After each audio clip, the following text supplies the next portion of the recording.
Hey everyone, so I just wanted to preface this this very unique video that you're about to see, with the fact that I wrote the majority of the scripts from the week between Christmas and New Year's, and that was before January 2024 started, and holy shit, there's been a lot of stuff that's happened, and specifically, the YouTubers quitting, and the whole Sugar Conroy allegations thing, and other things that have happened in internet culture.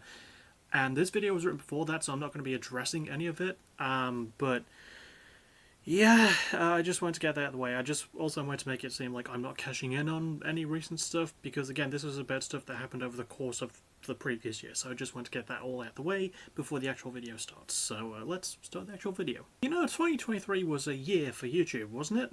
More accurately, 2023 was a bad year for YouTube, wasn't it? Internet culture took more than a few hits on the chin the past year, often being incapable of taking what they can dish out, with more complaints about woke culture just because a video game lets you pick a non-binary character. And by the way, if that's the main complaint that you have about a AAA video game, you must live a very fucking happy life. Now, even though I'm terminally online, I barely step into zones that I don't need to step into, but in 2023, quite a few bad things happened to online creators that I actually respect, and I wanted to take this chance to spread some positive energy. Sadly, to do that, I sort of have to talk about the bad stuff, but hey, the best news always comes as a relief after someone spreads the bad news. So even though I'm going to talk about 3 good things in this video, there are only 2 bad things, and those things were Leah Slesh, aka Snowball doxing Jacksfilms, and the escapist cockamamie decision to fire editor Nick Calandra. For those not in the know, I'll keep it brief. Snowball is a horrible person. She's best known for her reaction content, which is about as engaging as the business end of a shotgun being held against your throat, and about as transformative as Michael Bay table reading. Leah has been essentially stealing content from actually talented creators for years now, and last year Jacksfilms created a channel to parody and critique her. Needless to say, she didn't take this lightly. Last year, she decided that she wasn't going to take any more of Jack's truthful words about her being a content thief who has literally nothing to an oversaturated genre. Her shoulder devil took over that day, as it does most days, and she decided to use her fans as a weapon and put not just Jack's life in danger, but also his wife and dogs. I'm just glad that Jack and Erin and everyone else is doing okay, honestly. Next is the other bad thing, which is from a different end of the spectrum and it's something I'm not as well versed in terms of research. Then again, there's not a lot of research in this video, it's meant to spread the good vibes, which will come soon, trust me. But the other thing is the absolute morons at The Escapist firing talented editor and all-around good dude Nick Calandra, mostly due to downsizing reasons, and I think that reliably horrible parent company Defy Media was involved somehow. I don't know all that there is to know about this, but I can recommend a video by a guy named Cosmic Void. It's a great watch and I highly recommend it if you want more actual context and research about the Escapist situation. There'll be a link to it in the description. That said, that's the bad stuff all covered in the context provided, so let's get to the actual good stuff.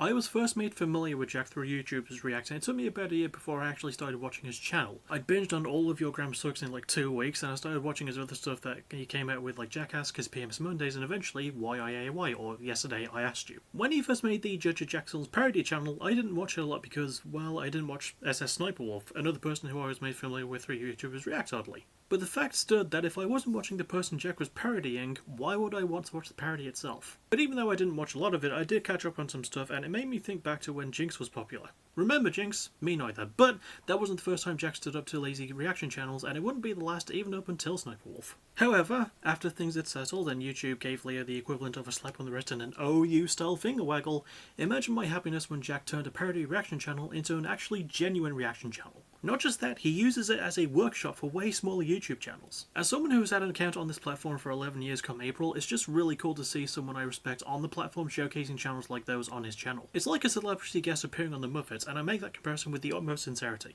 But he doesn't just show these videos by these small channels, no, he actually workshops, provides good feedback, provides critique if he spots mistakes or would do something differently, shares praise if he sees something he likes, actually reacting and responding to what he's watching and not just staring at the screen like a gormless prick.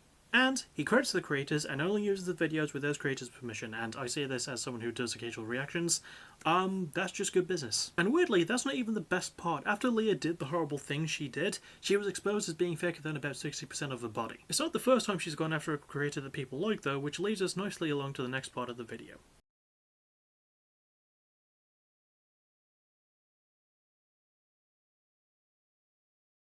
I had never heard of AzzyLand before any of the Snowdwarf drama started, but she's actually similar in terms of content creation to Snowdwarf. She does reactions, mostly to TikTok compilations, and she'll be the first to admit that what she does is transformative, so already she has more self-awareness than Snowdwarf does. She's also one of the nicest people on the planet, and she is sadly the unwilling creator of Snowdwarf in a weird way. Leah literally stole her entire presence from AzzyLand. She stole the hairstyle, the glasses, even the accent. For context, Azzy is from Canada and has a very thick Torontoan accent, while Leah was born in Liverpool, England, and moved to the States at the age of 6.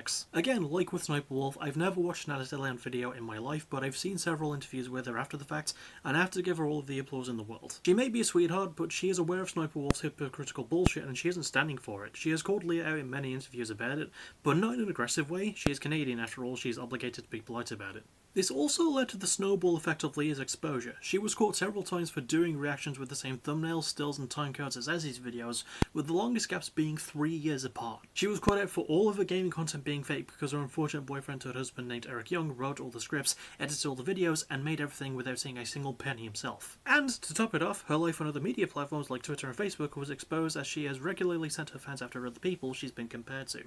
I guess that there can only be one Snowdwarf, and even one is 3 too many. And, of course, YouTube was called out for their horrible response by temporarily demonetizing Leah's videos and claiming that both sides were at fault.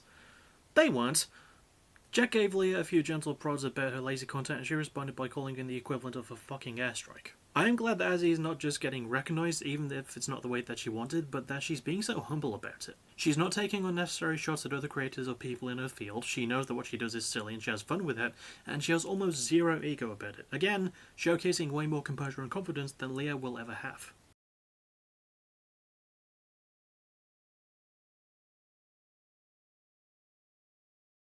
And now for the last part of the video and something that doesn't have anything to do with Snowdwarf, thank goodness. This will also be the shortest entry in the video as, again, if you want the research portion, go watch the Cosmic Void video, link in description, go do it, it's really good insight, just an entertaining video.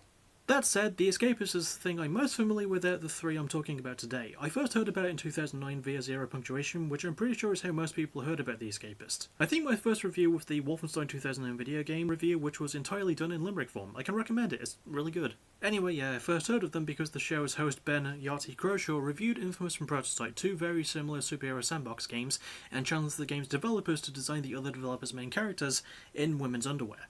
They both did, and both pictures are still on the internet today, and no, I'm not going to show them to you, you pervs. Since then, I've watched pretty much every single episode of Zero Punctuation from the pre-Escapist YouTube days on Yachty's personal channel through every review on the Escapist website. And I am ashamed to admit that I only ever watched Zero Punctuation on there. The only other things I dabbled with were some of Yachty's vlogs on the YouTube channel, and I even read a few articles of Extra Punctuation too. Now, I don't know when Nick Calandra was hired, but he seemed to be a likeable and talented editor, putting the work in to make other people's videos look good. And because the Escapists are severely allergic to having a good reputation, they decided to fire Nick, leading several other employees at the Escapist, including Yachty, to quit in solidarity. And to that I have to say, congratulations for getting out of there. As a result, Yachty, Nick, and several others formed a new YouTube channel appropriately named Second Wind with a phoenix-like logo, already having more imagination from the jump. But I think my favourite thing about it all isn't just the forming of the channel, but the new sense of creative freedom. See, during the last of Yachty's tenure on The Escapist, more and more restrictions were put on what he could say and the jokes he could make. He was still as fun as ever to listen to, but something felt a bit off about the presentation style for the last few months of it, and I'm not just referring to the fact that the man couldn't sling the word fuck around with as much reckless glee as I'm used to. But it's more that Second Wind feels more like a community effort, with a good member system that gives fans what they want, and a ton of interesting stuff. Since it started, I haven't missed much of anything from Yachty or anyone else. The return of Folly or Emblematic is welcome, but there's also the incredible cult-take series of Frost, the backdrop hosted by Darren Mooney, where he dives into recent movies and TV shows, and the great design delve with indie developer J-Mate. Of course, if you have the time, go check out all of their stuff, and if you have the money to spare, it wouldn't hurt to spend a little bit on them. Now, there's a lot of other things I didn't go over in this video, mostly because it's not stuff that I was super affected by. For example, Colleen Ballinger's horrible attempt at an apology. The only good thing that balanced that out was the announcement of Anthony Padilla rejoining Smosh, and Ian bought the rights back from Mythical. The announcement was 9 days before Ballinger's toxic gossip training, so it was more something embarrassing balancing out something heartwarming, hence me not going over it in this video. That being said though, I hope you enjoyed this one. This was a unique project and something I'd wanted to do for a long time, at least well over a year, and I did have different designs for it. I might still do those at some point when I get enough time. But this was a lot of fun to do. It's just nice to talk about the good stuff, especially considering what a whirlwind 2024 has been already. So I hope you enjoyed it, and the next thing I'll see you for will probably be Music of the Week on Thursday. So yeah, look out for that. And as always, thank you for watching. You're awesome. Have a good day.